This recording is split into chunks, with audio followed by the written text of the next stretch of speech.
Alaikum wa rahmatullahi wa barakatuh. Wa alaikum assalam wa rahmatullahi wa barakatuh. وعليكم السلام. Alaikum assalam wa rahmatullahi wa barakatuh. Okay, so I believe we will get started now. Is that correct? Abdullah, are you still with us? Yes, we can get started. So we can begin? Okay. Bismillahir Rahmanir Rahim. Alhamdulillahi Rabbil Alameen. Wa salatu wa salam ala Sayyidil Mursaleen wa ala alihi wa sahabatihi ajma'in. Allahumma allimna ma yanfa'una wa anfa'na bima 'allamtana wa zidna bi fadlika wa karimika ilman wa amala. Allahumma ameen. Subhanaka la ilma lana illa ma 'allamtana innaka antal alimul hakim. Subhanaka la fahma lana illa ma fahamtana innaka antal jawad karim rabbi zidni ilma. So we ask Allah subhanahu wa ta'ala to, after taking his name and sending salutations on his Prophet sallallahu alaihi wasallam, we ask Allah subhanahu wa ta'ala to grant us beneficial knowledge which benefits us, meaning that it itself is beneficial and that we benefit from it, that we're able to understand it and implement it. And our concept of ilm is, since we are to live a life of servitude to Allah subhanahu wa ta'ala, we need to know how to do that. And that how is connected to every aspect of our life. So we have a specific topic that we're talking about tonight. And for the next 3 sessions, in fact, for the next 3 weeks, we'll be looking at this topic. And while we're probably waiting for people to sort of trickle in, we will also give a little background on this series. And this is a series which basically I put this together since perhaps approximately a decade ago. I started this program, and it wasn't actually inspired from merely a decade ago. It was inspired since the time that I accepted Islam, which was about 50 years ago. So basically the background of this whole program, and this, we're going to look at a specific aspect of this program, but it's, as you can see, the name of the program is Healthy, Meaningful Living, which is basically what Islam is all about, through Islamic holistic health. And Islam is about health, and it's about every dimension of health, whether it's spiritual, physical, emotional, intellectual, social, and on the greater, larger picture, environmental. So all of these dimensions of health, Islam, of course, is about all of this, and all of this is about Islam. So it's very intrinsically connected, all of these aspects of health within the framework of Islam. Now, after accepting Islam, and before accepting Islam, actually, unfortunately, my mother, who is probably the very earliest influence of this whole train of thought, had recently passed away several months ago, and she lived a very amazing life and a very healthy life, actually, other than, unfortunately, she was not a Muslim, and Allah knows best, apparently she didn't accept it even to the time of her death. But I was with her just a few days before she died, and she was basically just, like a tire keeps on rolling, and then ultimately it wears out, and that's the end. So, I mean, there was nothing really wrong with her, except that she was, in her mid-90s, and she was just came to the end of her appointed time. But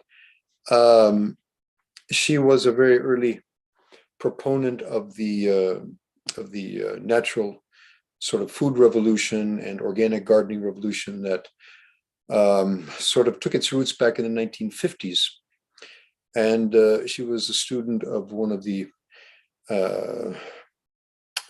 very, you could say, one of those early health gurus, Adele Davis, who was a proponent of natural living, organics, vitamin supplements, as opposed to the chemical drug system and the idiopathic treatment of medicine, etc. And so we grew up as children, since my mother was into that from the very time of our inception. So we grew up like that. We used to eat from the garden. We were always active, in communication with nature, and we had a very, very healthy healthy lifestyle, fortunately. And I thank Allah subhanahu wa ta'ala from that, through that, that background. I'm 72 years old, pushing on 73. And similarly, I don't see that I'm incapable of doing much of which I was doing, since I was in my youth. And basically, the human being is engineered to live a very active and a very productive life. I mean, Allah subhanahu wa ta'ala engineered us in the most amazing way. But if, like any other machinery, if we don't take care of it, it's not going to serve us. You can buy a brand new Mercedes and give it second grade fuel and don't service it, neglect it, expose it to the elements and don't take care of it. And it's going to fall apart in 6 months. And if you take proper care of, according to the guidelines of the manufacturer, then it's going to give you decades upon decades of good service. So the human being is the most amazing, production of Allah subhanahu wa ta'ala's, unlimited lines and types of production. And so in any case, so I was always, even before Islam, I was very much into, health and, eating naturally, physical activity, exercise, always involved in some sort of sports, things of that nature, sleep habits and all that kind of thing, back in the 1960s, and yoga and all of the different types of fasting and all of that. So then, fast forward. So then after accepting Islam in 1971, around that time, and traveling through the Muslim lands. So after, by the grace of Allah subhanahu wa ta'ala, coming into the fold of Islam and with the cognizance that this is the total and the most perfect system and the final and the perfect and unadulterated system of living that Allah subhanahu wa ta'ala, creator of the universe, has sent to mankind. Unfortunately, like just about every other aspect of Islam, our own brothers and sisters, Muslims all over the world, are not very well informed of any aspect really of Islam, except for those who have, gone out of the way and really sort of studied in depth, or by virtue of their connection with the connected, or connected with those who were knowledgeable and had that, were fortunate to have that companionship with learned and pious and inspiring people.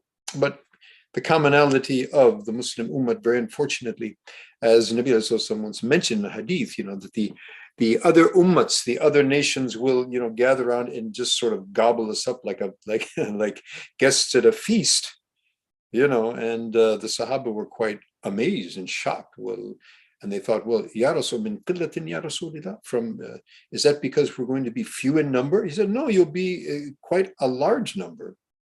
La bal antum kathirun. You'll be a lot. Walakin ghutha ka ghutha as-sayl. But you'll be like the foam in the waste that floats on the top of the flood, useless and with no weight, of no value. And so, unfortunately, this is the condition of many who profess this kalima. And among or part of the ignorance, or in part of the non-cognizance, if you will, of the many assets and facets of Islam is, taking care of oneself, health. And we're going to look into that in a bit of more detail. So, seeing that, we Muslims, we have the best of everything in our religion, and yet we are, because of our ignorance and our perhaps negligence and whatever the factors are that led to where we are. So I was aware from the very inception of my accepting Islam that we have a huge disconnect here, in terms of the concept of health, healthy living, healthy eating, healthy exercise, healthy sleep patterns, keeping out of stressy situations, et cetera, all those, things that, good health depends upon. It's just how Allah subhanahu wa ta'ala has designed us. So I was always, concerned about this from the very time I accepted Islam up until this very day. And what could I possibly do, to lend sort of a helping hand to help others out of this, or lead myself and others, to a more healthy existence. So I was perhaps inspired by some of my colleagues, from various personal interactions, that it was suggested that you should do something along these lines. So since my work was basically for decades concentrated in and dedicated to teaching the traditional texts in traditional Islamic institutions, where you have a very specific and a very limited audience, and you have a very limited sort of scope as to what you can do within that context in terms of practically, applying things in various fields. And so what became very apparent to me is that we, living in the sort of bubble of, Islamic institutionalism and academia, we have a huge, perhaps 99% of the ummah is out of that bubble, doesn't live inside that bubble. And so much of Islam, if not most of it, is totally, they're totally oblivious of it. And among those, that oblivion is the oblivion of the aspects of health and what Islam teaches us in that regard. So various types of things, came to mind, that we need to actually come out of the bubble of the institution, and take it, as we say, take it to the street. So kind of develop formats that we can, present this in very simple terms, very clear takeaways that people can actually interventions that they can put into their life. So. As I said, it's about a decade now that I started to work on that. And then ultimately 6 various modules were developed under this title, Healthy, Meaningful Living Through Islamic Holistic Health. And in it, we deal in spiritual health, we deal in physical health, intellectual health, and then emotional health. And then going to the macro, social health, our social interactions, and ultimately environmental health, which is a very hot subject now. And of course, all of these subjects are hot subjects because we don't have health in any of these areas. So obviously it's a very, very hot, it's a very hot issue. So what we're going to look at in these, we have 3 sessions here that we want to look at, specifically food, because food has a lot, as the title says, you are what you eat. And we're going to learn that also it's not simply what you are, what you eat. You could, if you take it further, when you look at meat, and of course, Hafsa, the Halal Foundation, the accreditation, organization that we're collaborating with the series, that's pretty much what they're involved in, the halal aspect of what we eat. So we're going to be looking at not only the halal aspect, but the whole larger picture of the whole concept of being healthy. And halal is part of being healthy, so it's not just how we slaughter meat, or whether ingredients fall into the criteria of halal, haram. But the bigger picture is that Allah subhanahu wa ta'ala Allah subhanahu wa ta'ala wants ease for you. He doesn't want difficulty for you. And if you are going to engage in what is against his system, it's going to be difficult, not for him, it's going to be difficult for us, we who do not follow the system, and we don't follow the rules and regulations which were developed for our good, nobody else. So in this series, we're going to look at food in a more sort of holistic way. Before we look at food specifically, let's look at the concept of health in general and why that's so important. And so, having said that, we'll begin.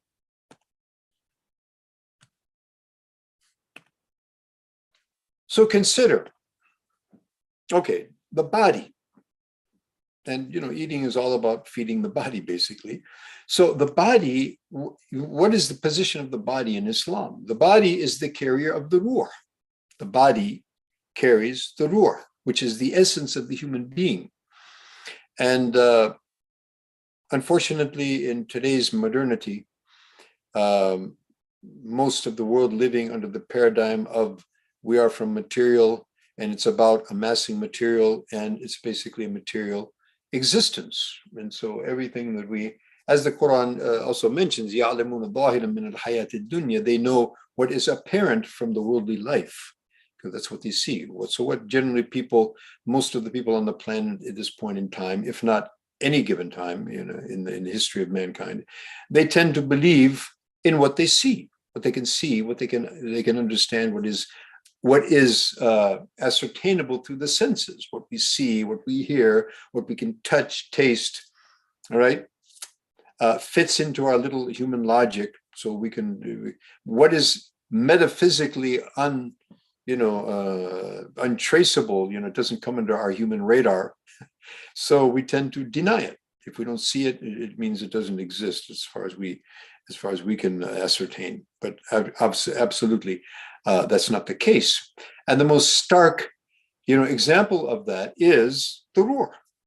Now, everybody knows that the human being, while he's alive, there is a force, there is some untraceable energy that's within this human being, and as a result of which he's alive. And when that ceased to remain in that human being, he's dead.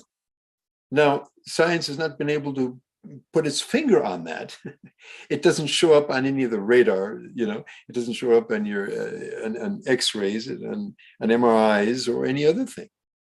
They ask you about the ruh. So tell them the ruh is an order of Allah. Allah gives an order, and life exists, and life comes to the fore. Life exists. And if Allah subhanahu wa ta'ala says cease to exist, then the ruh is extracted, and the life ceases to exist. So وَمَا أُوتِيتُم مِّنَ الْعِلْمِ إِلَّا قَلِيلًا, and you haven't been given knowledge except a very small portion. A very small portion. Man, he considers himself so almighty and and able to understand all the mysteries of the universe. He doesn't even understand the mystery of his own existence. The secret of his life, of him being alive, is unexplainable. Which, the very beginning of the Quran, Alif Lam Mim, after the Fatiha, and we ask Allah subhanahu wa ta'ala to guide us. So the first statement of guidance from Allah subhanahu wa ta'ala, after he teaches us to ask for guidance, he tells us Alif Lam Mim. And you don't know what that means. I know what that means. Allah subhanahu wa ta'ala is as though he's saying. And you have not been given knowledge except a little bit. So first thing that you have to understand, and you must acknowledge as a human being, a creation of Allah subhanahu wa ta'ala, albeit the best of creation, but nevertheless not more than a creation.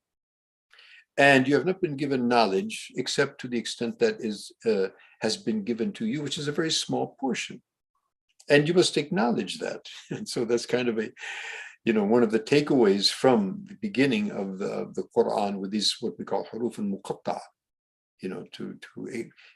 from the very beginning, from the very inception, to acknowledge the fact that, as Allah subhanahu wa ta'ala says, Wallahu ya'lamu wa antum la ta'lamun. Allah knows and you know not.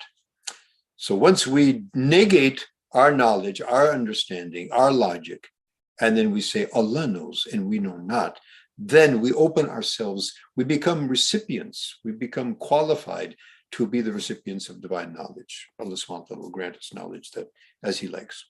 So the body is the carrier of this ruh, and the ruh is the essence of the human being. That's really the reality of mankind, that he is he's a spiritual being. But that spirit, needs a container. And that container happens to be our bodies, okay? So the body is the carrier of the ruh, just like, a car or a transport.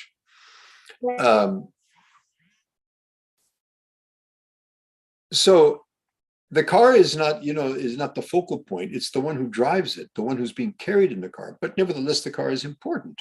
And if we don't take care of the car, we're not going to get from point A to point B as we would like to. So One of our mashayikh, he gives a very wonderful example, and this is going to shed light on quite a lot of things. So he says, back in the day, when people used to ride on animals, which today we kind of scoff at that, and we think that's, we ride in cars, we ride in helicopters, we ride in airplanes, and probably will be riding very soon in spaceships. But that wasn't always the case. In fact, the prophets alayhimus salatu wasalam, they used to actually ride on donkeys and mules. Case in point, when I was a student in Mecca, which was, that's 40, 50 years ago. So in those days, still, we had, the older people, they would, still people would ride around on donkeys, So I remember once I was walking down a small alleyway, and an old man came riding by in his donkey. So the young kids started laughing, they said, Shaikh al-Himar, the old guy on his donkey. And so I asked these kids, I said, tell me something. What's better, this donkey of the Shaikh or your Mercedes? And they got a good laugh out of that. And donkey and Mercedes, come on, I said, well, think about it. If this Shaikh on his donkey, he falls asleep, for example, what'll happen? The maximum, he falls off, right? He might hurt himself. But suppose you go to sleep at the wheel of your Mercedes on that super highway, then what's going to happen? It's death, And how many people do you hear about? In the how many people die annually of donkey collisions? You don't hear about that. I don't think it ever happens, at least not very often. How many people die in automobile accidents? So. And by the way, donkeys don't pollute the environment as bad as cars do, right? So in the old days, somebody used to ride on their donkey. So suppose, from that, with that sort of scenario, so your friend comes on his donkey, and so when he knocks at the door, you tell him, okay, you stay there at the door, and you take the donkey by the hoof and lead him into your house and sit him down in your sitting room, and give him a coffee or a tea or a cold drink, and then all sorts of entrees and appetizers, and you send out water and hay to your friend. So how would that go? I mean, what would your friend think about you? You think you must have lost your marbles, right? So actually, if we think that fellow has really lost it, well, pretty much that's our scenario. That's how we are treating our bodies today. What happened is that we gave the attention to the transport that should have been given to the one who's being transported, right? So the body is the transport. And it's transporting what is the intrinsic value of the human being, which is the ruh. Once the ruh is gone, the body decays, it goes into the earth, and nobody's ready to even look at it, bury it and get rid of it. Even, the family members, even the wife, even the children, they're not going to tolerate this dead body to hang around in the house, while it starts decaying and putrefying. So the actual value of the human being is the ruh. Nevertheless, the body is the transport. And as we said, the transport is secondary, and the one who's being transported, that's the primary focus. So similarly, our ruh should be our primary focus. How do we feed the soul? How do we nurture the soul? How do we treat the soul? How do we behave with the soul? That should be our primary focus. Nevertheless, the body, as we see here, the body is the carrier of the ruh. It's the transport. And just as we said about the car, or about the donkey for that matter, it requires proper attention. It requires proper service. As a matter of fact, in the rules and regulations of Islam, also the treatment of animals, we're going to be taken to task as to how we treated our animals. You cannot give undue trouble to your animals. You can't, give them a task heavier than your burden. Even they mention in the books of fiqh that you can't put more of a load. We find in the Sahih Bukhari, even the question comes up then, if, the Prophet ﷺ would take some small children and mount them along with him on his camel. So did this amount to, sort of abuse to the animal or not? So obviously not. The Prophet ﷺ is the one here, because small children are not going to put a huge burden on the animal. But nevertheless, there's rules and regulations. We have to take care of the transport. And in this case, we're talking about the body. So the body needs to be taken care of because it is the transport and it is the vehicle. It is the vessel of the ruh, as long as the ruh remains here on the earth. Okay, so the body is the carrier of the ruh and intrinsically connected, each affecting the other. So, and the health of the body is going to impact the health of the ruh, and vice versa. Okay, so therefore, a healthy ruh facilitates a healthy body, and vice versa, and a healthy body facilitates a life of ubudiyah, a life of servitude. And in this series, when we do the first module of this series, in its natural sort of sequence, is we start with the ruh, and we start with spiritual health, as-sihha ruhaniyya, as we call it. But since our focus is, on physical health and specifically, the role of food in that scenario, so we didn't go through that. We didn't go through that exercise of understanding this word of ubudiyya, which is extremely critical, because this ubudiyya is the purpose for which we've been created. And probably most of you would have heard this Quranic ayat, أعوذ بالله من الشيطان الرجيم وما خلقت الجن والإنس إلا ليعبدون. I have not created the jinn and humankind except for ubudiyya. This is what this basically means. I have not created them except إلا ليعبدون, except to remain engaged in my service and servitude. It's not simply worship. Usually they translate that except for worship. That word doesn't give us the comprehensive meaning of ubudiyya or of ila liya'budun.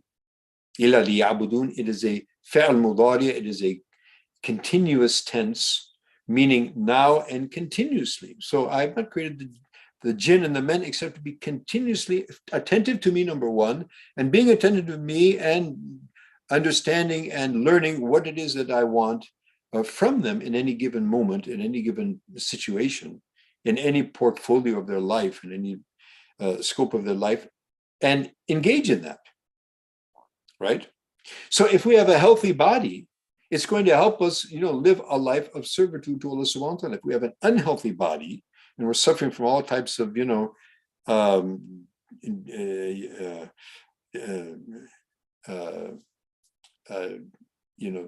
dysfunctional diseases, that just render us incapable of doing our basic duties.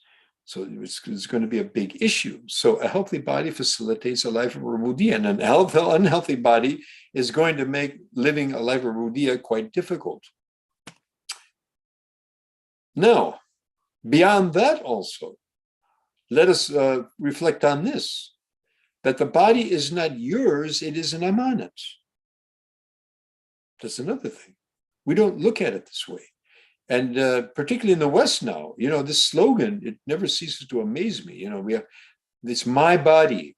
It's my body. I do with it what I want. This is about, as arrogant a statement as is possible. I can't imagine anything more arrogant than that. It's my body. What do you mean it's your body? Did you create it? Do you sustain it? Do you have control over any single cell or atom of your body? Absolutely not. Consider this, consider the fact that you have 60 to 90 trillion cells in your body. And all of those trillions of cells require specific amounts and types of nutrient, which Allah subhanahu wa ta'ala is providing through those systems that He has designed, He has created, and He is sustaining in your body. And you are totally uncognizant of what's going on, and you have no control over what's happening, and you have no input whatsoever. Allah subhanahu wa ta'ala is running the whole system, and you are fast asleep. Even in your waking hours, you have no clue what your heart is doing, what your liver is doing, what your lungs are doing, the flowing of your blood and the distribution of nutrients to all of these trillions of cells in your body. You are totally incognizant of that. You have nothing to do with it. So where in the world did you get this concept? It's your body. You didn't create it. You don't sustain it, and you have no control over it. Other than, outwardly using your hands and using your eyes and your tongue, etc., and what we are. And of course, we're accountable as to how we use all of that. But what's going on is that وَفِي أَنفُسِكُمْ أَفَلَا تُبْصِرُونَ, and within yourselves, don't you see, don't you reflect? So this body is, and obviously everything in the universe, it's Allah's creation. So it belongs to Him. Lillahi ma fi samawati wa ma fil ard. To Allah subhanahu wa ta'ala belongs all that is in the heavens and the earth. And our body is not outside of the heavens and the earth. It's within the heavens and the earth. Because there's only one creator. Everything else is His creation. So the body doesn't really belong to us. It is, as I said, an amanat. Amanat meaning a trust. Like you work for a company and they give you a car to use while you're the employee of that company. So you're required to look after it. And if you start thinking, this is my car and I do with it what I want, if I want to service it, I do. If I don't, I don't. I want to clean it. I want to wash it. I want to give it second-grade fuels, skimp on the, on looking after the service charges, and I let it fall apart. Well, a day of reckoning will be coming once my boss finds out that I'm not taking care of the company car, which I started thinking was mine, and not reflecting on the fact that it belongs to the company and it is a trust, and I'm going to be held accountable for that in the end of the day. So similarly, we are going to be accountable at the end of the day, just like everything else. How did we treat this body, that is most amazing, machinery that Allah subhanahu wa ta'ala granted us for the period of our sojourn on the earth? So the body is not yours, it is an amanat. And Allah subhanahu wa ta'ala has ordered us to, return the amanat to their proper owners. So one day we'll have to return it back to Allah subhanahu wa ta'ala. Will be questioned as to what condition we return it in. And much of that is Allah subhanahu wa ta'ala has given us, put in our hand and given us some control of. So we must exercise proper judgment therein. Okay. And then lastly, the body is an amazing ni'mat that requires shukr. So since, subhanAllah, we could go on and on for hours and hours and days and years, just examining, the ni'mat that we can actually identify within the body. There's much that we cannot. If you try to identify and catalog all the various favors and grace of Allah subhanahu wa ta'ala, it will be impossible. You'll never do it. And that would hold true even for one single human being. And all of those, whatever blessing Allah has given, it requires gratitude. And one of our mashayikh, he has a couplet. He says, "Man lam yashkurillah faqad ta'arrada lizawaliha. Man lam yashkur al-ni'ma." I'm sorry. "Man lam yashkur al-ni'ma faqad ta'arrada lizawaliha." The person who doesn't thank, in other words, Allah subhanahu wa ta'ala, for the blessing, then he is setting himself up to lose it. Right? Who is thankless of the blessing has undertaken its elimination. Try to make it more sort of poetic, but basically it means who doesn't thank, he's not thankful, he's not grateful for the blessing, then he's setting himself up to lose it. In other words, he wants to lose it. He's setting himself up as such. On the other hand, وَمَنْ شَكَرَهَا فَقَدْ قَيَّدَهَا بِعِقَالِهَا, and who is thankful for it, ties it by its cord of affirmation. Basically what he's saying here is, and so who is grateful for the ni'mat, he ties it up. Iqal is the name of the that rope, so that the Arabs, the Bedouin Arabs actually, it's originally a Bedouin dress, part of the Bedouin regalia, that sort of rope they wear on their head that covers their shmach or their ghutra, or that cloth that they wear on their head. Actually, that is the dress of the Bedouins, because it's a very functional dress for those who live in the desert. It's not very functional for somebody living in the town. And actually, the people living in towns, like the Prophet ﷺ and the people in the town, they used to wear imamas. They didn't wear that kind of headpiece. It was actually the headdress of the Arabs, because both of those pieces of headwear are very practical. Now, the cloth to guard oneself from the sun and from the wind and from the sand, and then this rope that he sort of holds it in place on his head. Actually, that's for his camel. That's why it's called an iqal. So what he does is he takes it off his head and he turns it into a figure 8, right? Like that. And he puts the hoof of the camel into one and the other hoof on the front hoof into the other one. So the two hoofs are kind of, held together. He can move so that they can graze and they can eat, but they can't run away from their master. They can't get away. And so this is called an iqal. And then when he releases his camel, he just ties it, puts it on his head until he needs it again, and somehow people have taken this to be kind of the standard dress of, but actually it's the dress of the Bedou. In any case, aql, our intelligence, or that aspect of our cognition that, facilitates us to do what's right and stay away from what's wrong, and sort of move in the direction of what's beneficial for ourselves and move away from that which is detrimental. It's called aql. And the biggest detriment would be is to move away from what Allah subhanahu wa ta'ala wants us to do. And the most beneficial thing would be in move in the direction where he wants us to move, right? So just as this iqal is keeping, the camel from running away from its master, then our aql is supposed to keep us from running away from our master. We tend to be runaway slaves rather than obedient ones.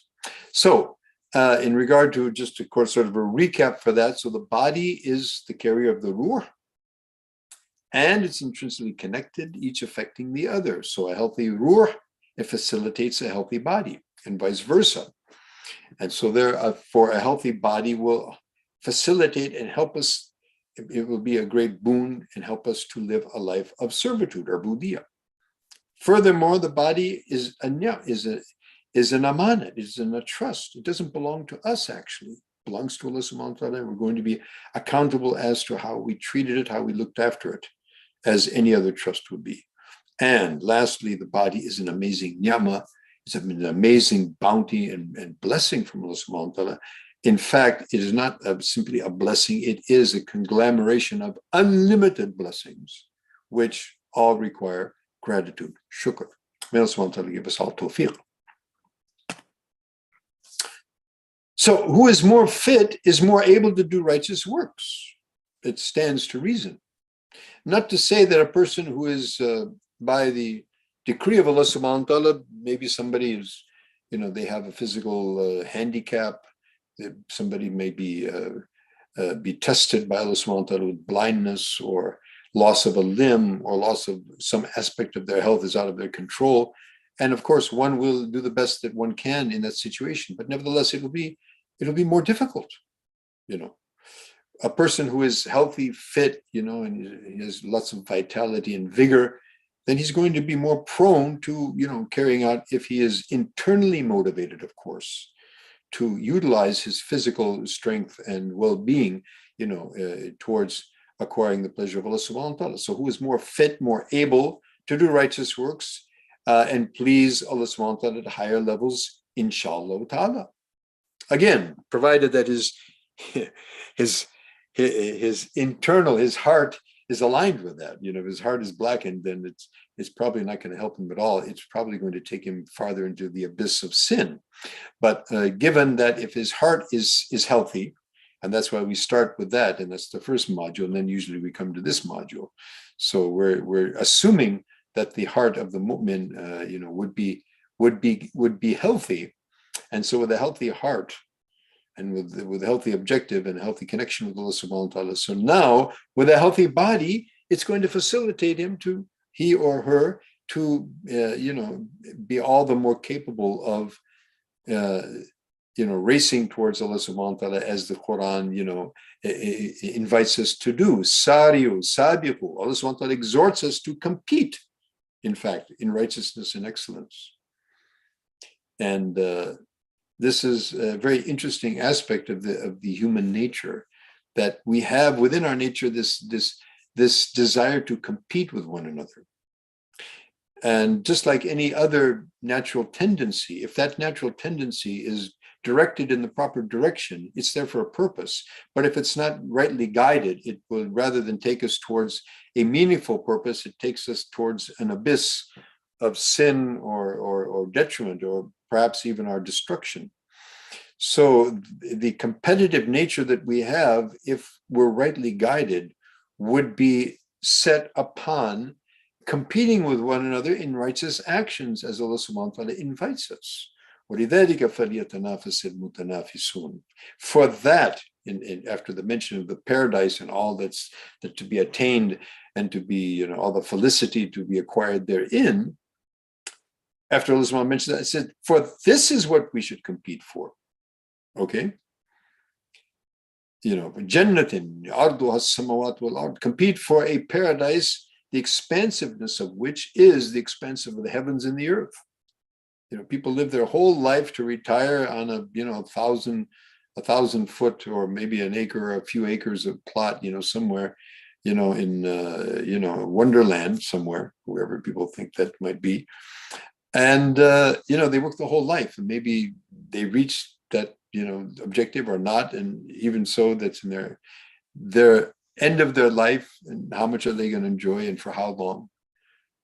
So we compete with one another in the marketplace. We compete with one another in the job market. We compete with one another, even in physical appearance, simply for this worldly existence, to sort of raise and elevate our status or our ability to fulfill our desires and wishes and passions in this worldly life, which is going to end any day. And we forget the fact that we are soon to leave here, if not today, definitely tomorrow. And we have to ultimately go to an existence which is forever. And Allah subhanahu wa ta'ala says, that's what you should be competing for. Compete for a paradise you'll live in forever, forever and ever, what no eye has seen the like of which, no ear has heard anything of that nature, and no one could possibly imagine what delights and what pleasures and what amazing things Allah subhanahu wa ta'ala prepared for his faithful servants. And you will be there forever. And it continues to get better and better and better and better forever and ever and ever and ever. That's what's worth competing for. And the second aspect of that competition is, so it's competition for the life of the hereafter, competition for the eternal felicity. And the nature of that competition also is quite different. The competition for the world is a cutthroat, just like we have even in business. Eliminate your competition, and so then we have jealousy, we have envy. In fact, it becomes literally, elimination. Like you go in the marketplace, you go in politics, in economics, this is actually happening. I think we're all aware of that. Eliminate literally your competition, because of the fact that our belief is so skewed. We think that, our risk or our sustenance, we're going to capture somebody else's sustenance, or that somebody's going to take my sustenance. It's impossible. Before we came into the world, it's been written. It's in my destiny. I'm going to get. Inna nafsa lan tamuta hatta tastakmila rizqaha. Fattaqullah wajmilu fi at-talab wa tawakkal ala Allah. And every nafs that comes in this world, it's already ordained what you're going to get, how much money you're going to earn, how much food you're going to eat, etc., etc. So relax. Make your due diligence, put in your due effort, which you're going to get reward for that as well. but you're going to get exactly, not more, not less, what you've been ordained to get, right? And so therefore, this concept of, competing in the market for your market share and, and eliminate the guy, you're not competing with anybody for your risk, and nobody's competing with you. But where the real competition should be taking place is for the hereafter. And that competition, even though it is futile, in this world, it also has, very negative consequences. It tends to, make enemies of people rather than unite the hearts. Whereas the competition of the hereafter is a competition of love and affection one for another, like they're teammates, like the entire humanity is our teammate. Everybody, So we all want to win. So we're competing to win, but we're praying for everyone that, and if we see somebody get ahead of us, then we say, may Allah give you more and more tawfiq, and may He give me tawfiq like you and even more. So we don't feel jealous and envious of someone who is moving ahead, but rather we take that as an inspiration and we pray for them and ask Allah subhanahu wa ta'ala to protect them and grant them more. So it is a competition of love and affection and brotherhood, quite a different scenario altogether. Of course, this comes with the akhlaq of Islam. Otherwise, it becomes the competition of the jungle. The big fish eats the small one. So health again. So if we have healthy body, if we're healthy, if we have vitality, we have vigor, we have energy, we feel more like doing good deeds. Again, provided that internally we with our proper iman and proper taqwa and consciousness and connection with Allah subhanahu wa ta'ala, we are going to utilize that great ni'mat of physical fitness to excel in righteous deeds. And that's what's the purpose actually is. Also, Inna Allah ma'al-ladina taqaw wal-ladina hum muhsinun. Allah subhanahu wa ta'ala is with the people of taqwa. And what is taqwa? Taqwa is basically to place a barrier from wiqaya, taqwa from wiqaya. Wiqaya means in the Arabic language, a barrier. So a barrier for what? A barrier that would protect us from Allah subhanahu wa ta'ala's anger and His punishment. And how can we do that? We can only do that, through His obedience. And that breaks down into two, positive and negative. Positive, do what Allah subhanahu wa ta'ala wants us to do as far as we can. Fattaqullaha mastata'tum. Observe taqwa, obedience to the extent that you can, that you have ability to do so. And from the negative side, abstain from His prohibitions. So, acting upon His orders and abstaining from His prohibitions. This is basically the what taqwa boils down to. So Allah subhanahu wa ta'ala is with the people who exercise this taqwa, and He is with those people whom muhsinun, the people who do ihsan. Ihsan means do things with excellence. They do good. From husn. Husn basically means good, beauty, beneficial, good. So they do good. What do they do good? Whatever they engage in, they do it to the best that they possibly can. And that is called excellence, that is called ihsan. And Allah subhanahu wa ta'ala is with those people. Of course, if their intention is also in place, their intention is to please Allah subhanahu wa ta'ala through the exercise of this ihsan. So Allah subhanahu wa ta'ala is with the people of taqwa and ihsan, the people of God consciousness, of Allah consciousness, and the people who do things with excellence.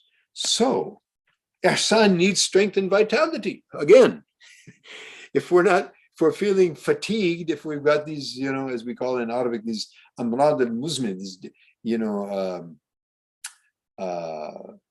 these debilitating diseases, arthritis, diabetes, fatigue syndromes, et cetera, high blood pressure and heart disease and blockage and obesity, which generally is the foundation of so many other, a plethora of diseases. So if we're in this kind of a situation, it's going to be very difficult to engage in these activities. It will definitely be a huge struggle. So there's two things. So one thing is that if we have physical health, and the other thing, if we disengage in useless pursuits, that's the other big problem, and it's never been as big as it is in the 21st century. With the internet, net. Focus on that last part of it. Nets are generally, always there to catch things. Even your fly net or your whatever net, fish net, and then we have the internet. So internet is to catch human beings, and just about everybody on the planet is caught in the net, as it were. Yes, there's some benefit where this program itself is being brought to you, your sponsor being IT itself. However, the beneficial as compared to the detrimental is probably negligible. Nevertheless, it exists, and we're all dependent on that to the extent. But in any case, it also ushers in an unprecedented amount of engagement in things that we have no business being engaged in. And in the language of hadith, it's called ma la ya'ni. What does not concern us? What is not concerning? Has nothing really to do with me. But you open up your phone just to see a message, and this pops up, that pops up, take you to Facebook, take you here, take you there, and you turn around and an hour has gone by, 2, 3, 4, 10 hours has gone by, and no one, is cognizant of what has happened. So Allah subhanahu wa ta'ala is, He loves the engagement in meaningful activities. Ma'ali al-amur. Inna Allah yuhibbul ma'ali al-amur. Wa yakrahu safasifaha. Allah subhanahu wa ta'ala loves the noble things, engaging in noble activities, and dislikes the trivial and the inferior, which is what, most of us are engaged in most of the time. So obviously we're not going to engage in righteous actions if we're engaged in all of this kind of stuff. Okay. And therefore, Nabi Sallallahu Alaihi Wasallam says, Min husni Islam al-mar, tarkuhu ma la ya'ni.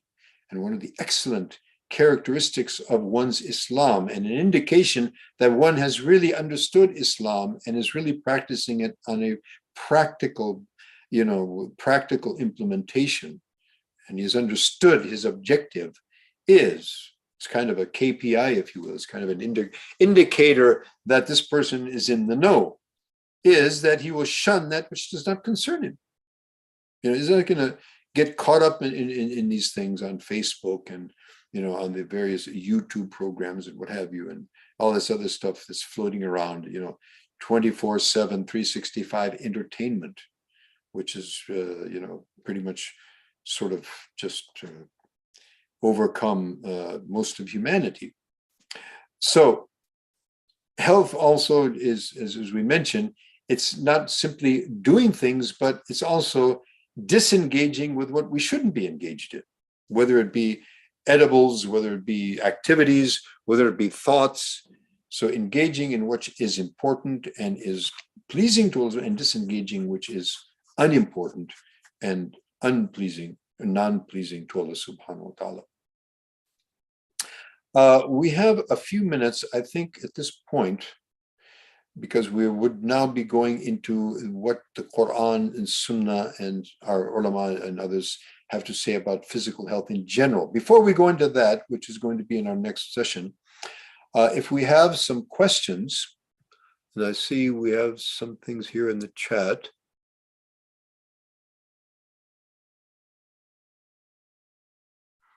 Somebody says, my name is Ehsan, so I must be excellent. Well, if you live up to your name, yes. If not, you figure that out yourself. Yeah. Okay, what else do we have here?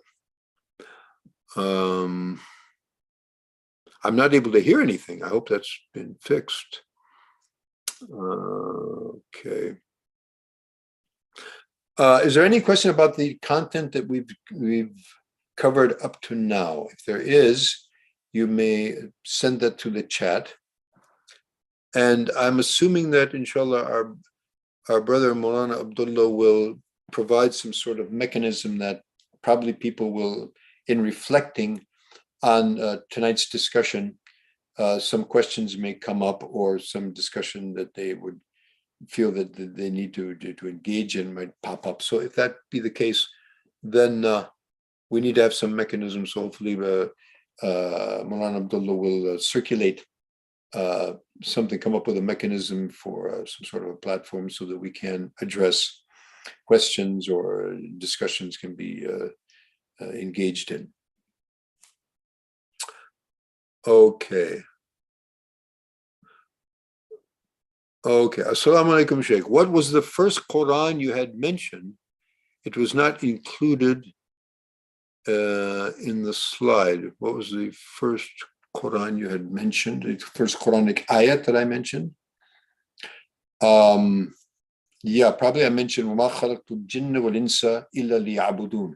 So maybe our aide here will write that down in the chat in Arabic and give us the translation. And from Surah Dhariyat, if that's the one that you're referring to, I might have mentioned things. So a lot of this comes kind of off the cuff. So I believe that's probably what you're referring to, hopefully. If not, then we'll look into it further. May I ask, what was the most common food your mother ate? Well, she just ate good stuff. She was an excellent cook. In fact, my sisters and even my brother, the whole family, even my father, actually, they were all, gourmet cooks of, standard A. And so it's pretty hard to impress me by any restaurant because they were such fabulous cooks, and they would always cook healthy stuff.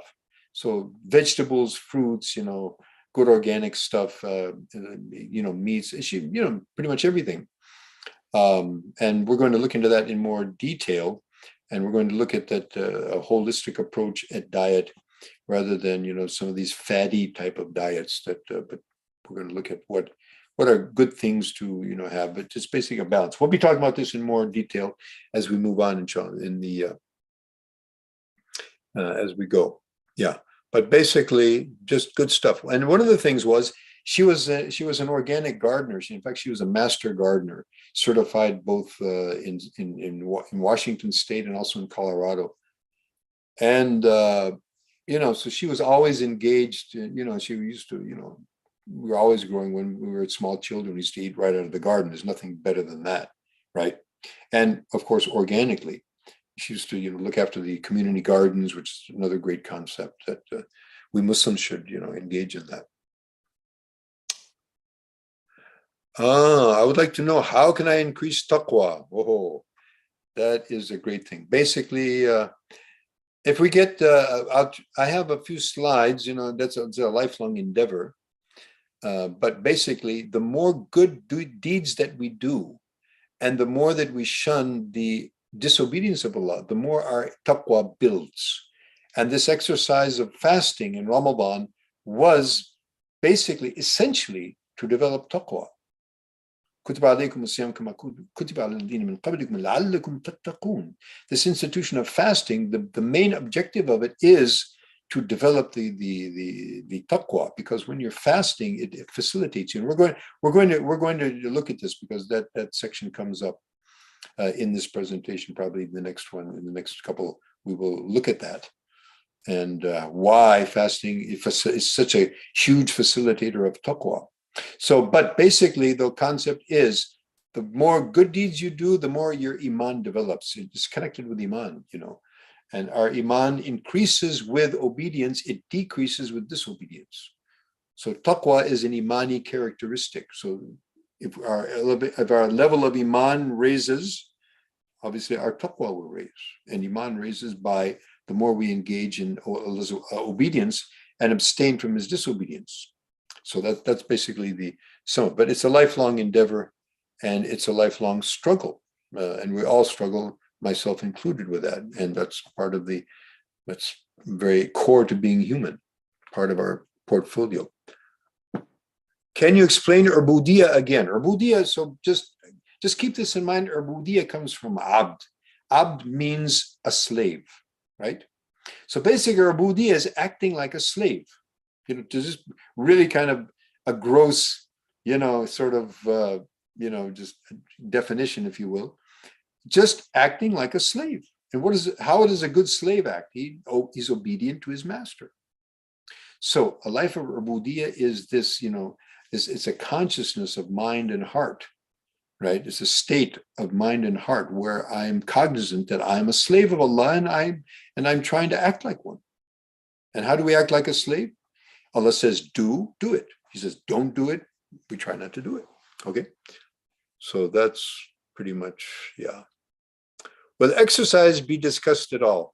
Well, we generally in our workshops, when we do the whole thing, yes, we definitely talk about exercise, but since that's not the scope of our discussion, but probably since, we've started this series and probably we will, in fact, we had a smaller group, we'll do it again, inshallah. And if I do these trainings, in various places, I'll be in Chicago this weekend, by the way. I won't be doing this particular training. I'll be doing some other programs, but I generally do these programs in various places, travel around the country and sometimes different countries as well. And so you can be looking, keep in contact with us and see where that we might be having these physical trainings. And also, we probably would be continuing this type of thing, and we'll be doing these things also here on this platform, perhaps. So keep tuned, inshallah, probably we'll be able to do that. Homemade cook mostly, absolutely. Absolutely. There never used to be these restaurants. People, we Muslims, particularly our tradition, and it was traditional peoples everywhere, but particularly our tradition, the concept of hosting people at your house, cooking for them and feeding them and hosting them, that was, that's like a featured activity that every Muslim and Muslim family would be looking forward to. Which was one of the things that influenced me to become a Muslim, because when I'm traveling around the world looking for the right religion, long story, which is in the process of becoming a book, inshallah, hopefully, slowly but surely, inshallah. So one of the key things was wherever I went, people were just so, overwhelmingly, elated to, host me. I'm a traveler, so just having a traveler come in their house, it was a source of blessing. And, we've lost that. Among the unending list of loss that we're suffering, the losses of Islam that we've lost, is this concept of, serving the guest. And when we say serving the guest, it doesn't mean do you take them to some restaurant, I don't enjoy that at all, as a matter of fact. Still to this day, I don't really like that. If you want to invite me to your house. Serve me, like Prophet ﷺ, he was a tailor, which was not wasn't a very, big earning profession back in those days. It was considered quite a sort of a menial type of job. So the poor fellow, he didn't have much. So he offered the Prophet ﷺ vinegar with some bread. And so Nabi ﷺ, you didn't say, oh, what is this? You don't know who I am? And you're going to offer me vinegar and bread? Come on, No, he said, ni'mal idam al-khal. So he made this statement. What a wonderful sauce, or idam basically means, this, what you would eat with bread, like in curry or, the whatever, tagine, in North Africa. And so, that's how they used to eat, whatever they would prepare, which would usually have meat and vegetable, whatever. So that's all he had. He had khal, I suppose. So rather than, so he wanted to make him feel like, I appreciate this, and I appreciate the fact that whatever you had, you gave it to me. People think that, so it means that vinegar is very beneficial. It is. That's we're not discounting that concept, but that was probably, wallahu, apparently that wasn't really the objective of Nabi Sallallahu Alaihi Wasallam. He actually wanted, as we say, tadibul khatir. He wanted to make him feel like, I really appreciate this. As they say, it's the thought that counts, So Nabi Sallallahu Alaihi Wasallam was appreciating and trying to make him feel good, that he may not feel, whoa, I couldn't offer anything more than this, but no, it's wonderful. Vinegar, what a wonderful thing. And in fact, it is a wonderful thing. But nevertheless, so anything, home cooked, and in the home, by the way, in the home, our Muslim ladies generally, at least they used to, and hopefully they continue, and of course they do in many of them. They, with the intention, because what intention that food is being cooked with, our Muslim women, the guest is coming and for the pleasure of Allah, and they're doing the dhikr of Allah. Some of our women, they're reciting the Quran while they're cooking, and so that food is going to be full of barakah. Now what's going on in the restaurant? Allah knows, but I don't think any of that is going on. Even in a Muslim restaurant, it would be hard pressed to find a Muslim restaurant that would be engaged in all that kind of a thing. So yes, absolutely. I'm a huge advocate. And this is, you could say, consider this a sunnat which is dead now. And Nabi Sallallahu Alaihi Wasallam says, if you revive a sunnat in my ummah, which has otherwise erstwhile died away. So for that person is the reward of 100 shaheeds. The Sahaba said shaheed of their time or of our time? No, of your time, Sahaba's time. You know, because any practice of the Prophet is so valuable. And, you know, that was one of the things when Khadija, radiallahu ta'ala, when he first got the revelation, and he was so overwhelmed, you know, and one of the things that Khadija radiallahu mentioned, when you serve, you know, the guests prolifically, which was considered a great characteristic among the Arabs pre-Islam and in Islam. And Islam always ratifies any good that people do and amplifies it and purifies it and, takes it to higher levels. So yes, absolutely. So yes, by all means, cook in the home and invite guests and feed them and revive the sunnah. How can I meet more Muslim friends in San Diego? That's kind of out of the scope of our discussion, but let's think about that. I suppose go to the masjids of San Diego, contact the masjids, and you don't want to connect with everybody. You want to connect with the good people. I say connect with the connected. And where do you find the connected people? I connected with Allah. So go to the masjid. Go to the masjid in San Diego. Masjid Abu Bakr. You have masjid Poway. There's a masjid that I'm aware. There's 2-3 masjids. Masjid Noor.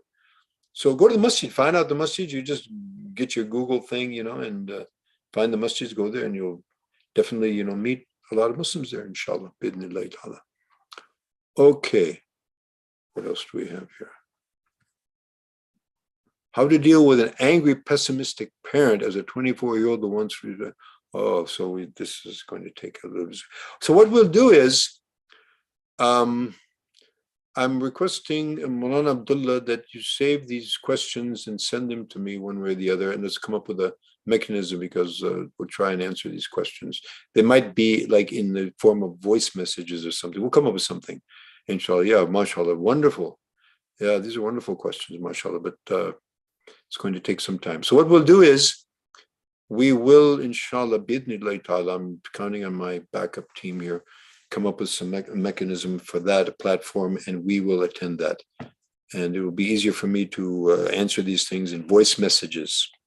So we'll set up something where we can do voice messages, and I'll try and, answer this. Not guaranteeing that I have answer for all your questions, but nevertheless, what I could offer, then it would be an honor to be able to do that, inshallah.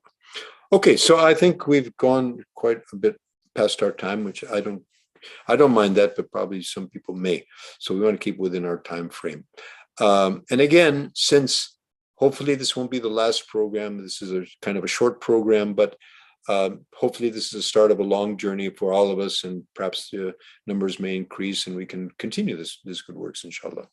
Jazakumullah khair for attending, and may Allah subhanahu wa ta'ala bless all of you, and may Allah subhanahu wa ta'ala make us, as we say, man yastami al-qawl fi yattabi'una ahsana, those who listen attentively to what is being said of beneficial knowledge, and Allah gives them ability to follow and implement it appropriately. Ameen thumma ameen. Wa akhir da'wan alhamdulillahi rabbil alameen. Subhanakallahumma wa bihamdika nashhadu an la ilaha illa anta wa nastaghfiruka wa natubu ilayk. Wassalamu alaikum wa rahmatullahi wa barakatuh. وعليكم السلام ورحمة الله وعليكم السلام ورحمة الله وبركاته. وعليكم السلام ورحمة الله.